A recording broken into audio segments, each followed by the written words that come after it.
To long-lost cultures, it takes a massive and combined effort. Historians study past events, archaeologists study the human story through the excavation of sites and artifacts, but there are key roles too for anthropologists, biologists, and geographers, naturalists, geologists, and sometimes astronomers. The end goal is always to try to understand what gave any given group the high status of civilization. How did they work, and what made them tick?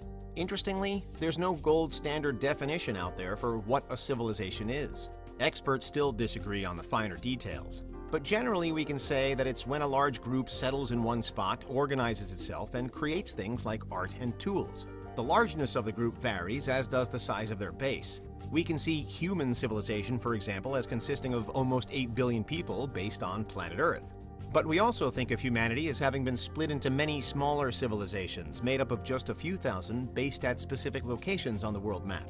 The required organization comes through in many ways, but most likely via systems of trade, labor, health, and transport. Economies, jobs, sewage systems, and roads all contribute to the framework of a civilization as we humans chiefly understand it. Which is one reason why in the 20th and 21st centuries we've been so keen to build cities. For many, cities are the heartbeat of modern human civilization, with increasing numbers of people flocking to them. Of course, many of our greatest cities have existed for many centuries before things like the Industrial Revolution and the digital boom took hold. Humankind has always tended to group together to get things done. It's just that our advancement has particularly accelerated in recent times. But today, when we look back, the past lives we can see the clearest tend to have at least one similarity: they had a system of writing. Throughout history, at least 5 major civilizations have created unique systems of writing that other cultures then went on to use. The people of Indus Valley, the Mayans, the ancient Egyptians, ancient Chinese, and the Mesopotamians. A writing system from ancient Egypt is probably the most well-known to us today: hieroglyphs, although there is some debate over how widely used these actually were, with it thought that they were chiefly used between the higher classes only. The oldest of those big 5, however, are the Mesopotamians, who are thought to date back as far as 4,000 years BC. A lot of what we know about them comes from cuneiform, the chief Mesopotamian writing system. But does that mean that Mesopotamia is truly the most ancient civilization to exist in our world? Not likely. First, consider the world-famous Egyptian Sphinx, which some theories suggest could be far older than it seems. It's generally said to have been constructed around the year 2500 BC. But according to one study by geologist Robert Schoch, it shows evidence of water erosion that could date it back thousands of years beforehand. This observation can't otherwise be explained, however, so the water erosion hypothesis is still highly questioned. A more widely debated mystery surrounds the megalithic structure known as Göbekli Tepe in Turkey. It's thought to have once been a temple used for worship and consists of hand-cut stone pillars rising some 10 to 20 feet tall.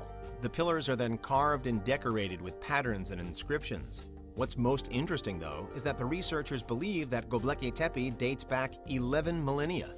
That's to about 9,000 years BC, and at least 5,000 years prior to Mesopotamia. However, there's very little evidence of houses or settlements nearby, and because of this, Göbekli Tepe isn't widely considered evidence of a civilization, although it is doubtless that it did take many people and a coordinated effort to construct it. As for well-known lost civilizations, Atlantis is by far the most famous, but also arguably the least believable. We first learned of it through the ancient Greek philosopher Plato, who wrote an account in his dialogue Critias. He told of the city of Atlantis attacking Athens before being defeated and getting sunk into the sea as punishment. According to Plato, Atlantis had advanced architecture, social organization, and agriculture. Its only downfall was its own arrogance. Most scholars consider Plato's account to be fictional, though that hasn't stopped high numbers of people trying to find evidence of the sunken world. But what about even before Atlantis, or the Sphinx, or Göbekli Tepe? Is it possible that there could have been a civilization on Earth before even humanity as a whole? Researchers are generally wary to consider such scenarios, but a particularly high-profile idea has been put forward by Gavin Schmidt and Adam Frank, the Silurian hypothesis, which serves to question how effectively modern science would be able to detect ancient groups. One of the leading reasons why it's difficult to find evidence of very old civilizations, if there were any, is because Earth recycles its own crust over time. And after millions of years, the secrets that it did once hold are gone.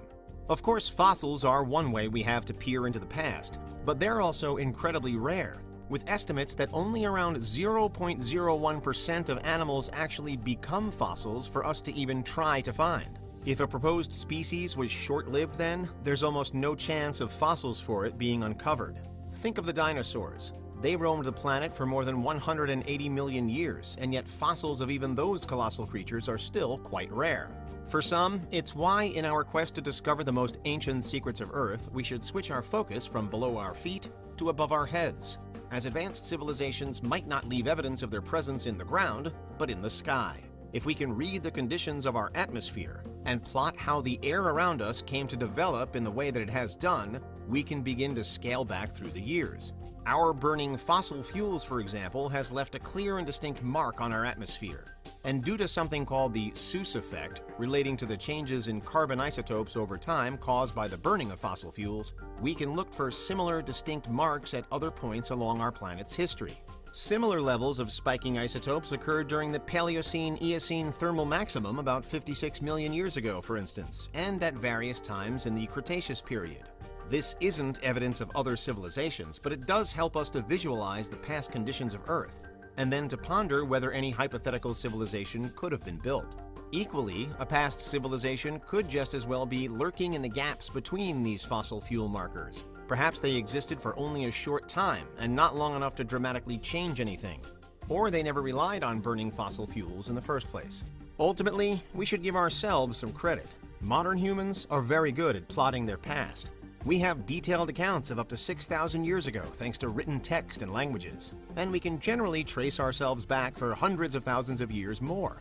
Still, although at present there's no solid evidence that there was another civilization as advanced as our own before our own, it's also a line of questioning we'll likely never close off for good.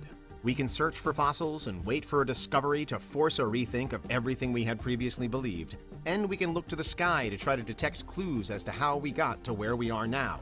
But in the meantime, we can keep trying to piece the human story together. There are more mysteries like the Sphinx and Göbekli Tepe out there waiting to be deciphered. And those are the traces of ancient civilizations